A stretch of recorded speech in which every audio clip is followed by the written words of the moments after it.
Guys, it's Trizonix here on Counter-Strike Global Offensive. Today we're going to talk a little bit about skins.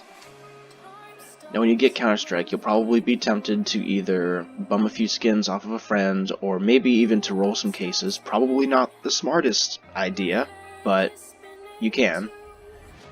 However, I'm just going to let you know right now, the number one thing you can do if you want skins is click on this little market icon. And then, Steam Market should be pulled up in a little bit. Computer, if you'll please load it up for me. Please. Okay.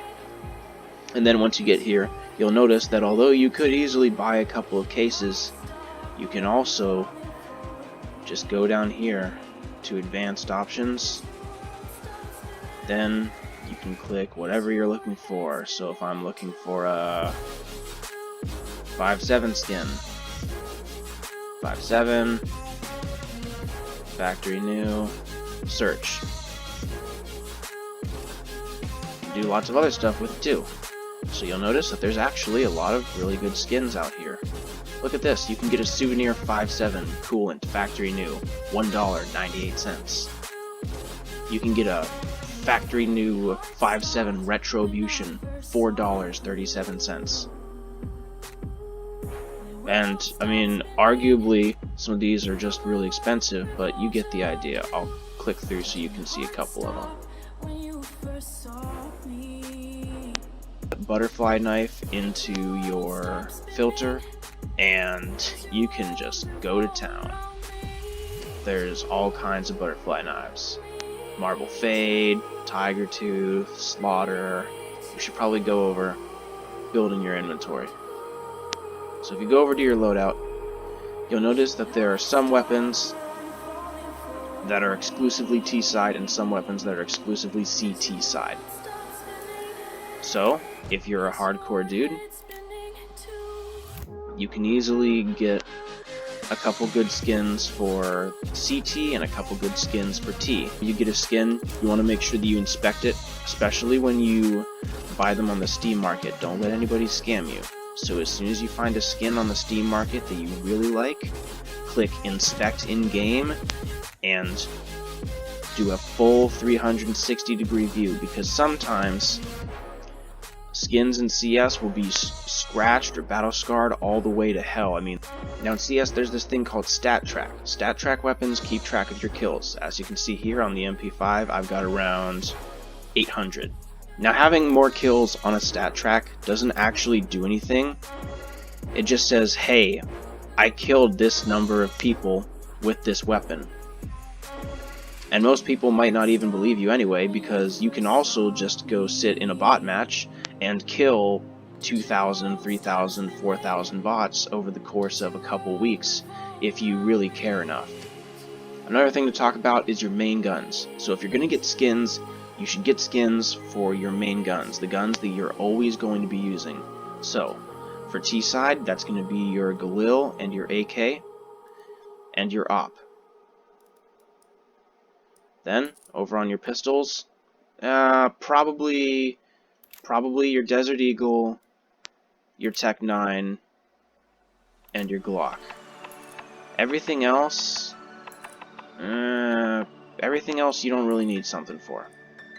You don't really need gloves, you don't really need graffitis, you don't really need music kits, you don't really need a different agent. Now your main weapons for CT are the USPS, the FAMAS, the M4A4, and actually that's it. You can choose between the M4A4 and the M4A1S.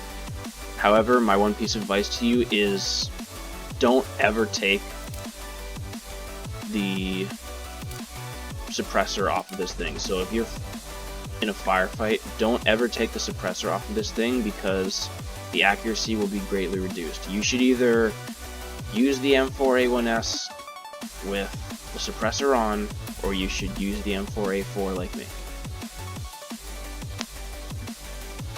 Lastly, knives.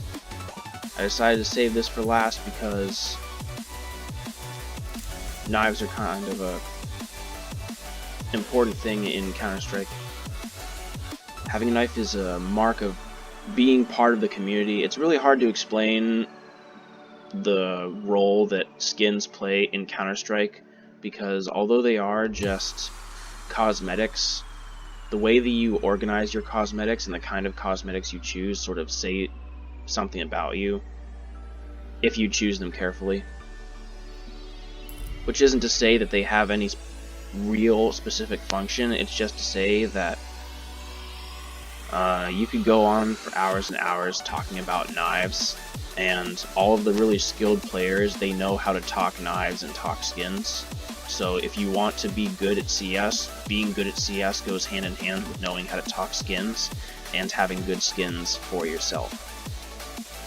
Put name tags on them and call them different things. Me, I decided to name my knives after my two best friends on Xbox. I had one friend from the UK, his name was Zdronikes, and I had another friend who was in the army, and his name is, or his gamer tag at least, was Renji. Now, knives are extremely expensive, and you can either buy them direct or you can roll them out of a case. Keep in mind that if you roll them out of a case, you have a very, very, very small chance of getting them. Whereas if you buy them direct, it's easy to get them, but it's more expensive. So you can see there are trade-offs to buying direct or to rolling skins. Also click on price here, and you can have it ordered in either ascending or descending. So that's just something to keep in mind. And now that you know that you can also do it for knives. So, butterfly knife, factory new. By the way, skins vary in their exterior, so don't get battle scarred or well-worn skins unless you want people to think that you just have bad taste. I know that well-worn and battle scarred are both really cheap, but if you want to... No, that's not a good way to put it. A better way to put it is, if you want people to respect you for spending money on this game, you should at least spend money on the good stuff. So if you have money to spend on this game, don't spend it on the garbage stuff, spend it on the good stuff. Spend it on minimal wear and factory new. Everything else, garbage. That's your rule of thumb. Let's continue. See, these are the things that you don't buy, okay? Because nobody has this much money lying around for Counter-Strike. Well, actually I take that back. There are some people who have this amount of money lying around on Counter-Strike. You want to go for quality here. Other than that, some final words of advice. Don't use gambling sites.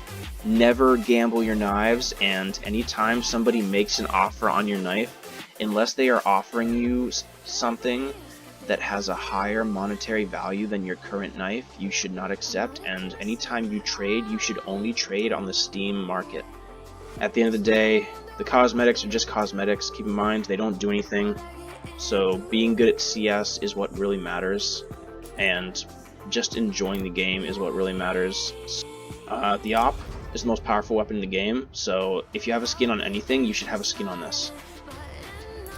And yeah, that's pretty much it. That's how to build your inventory in CSGO, guys. Everything else is extraneous or unnecessary, so I left it out.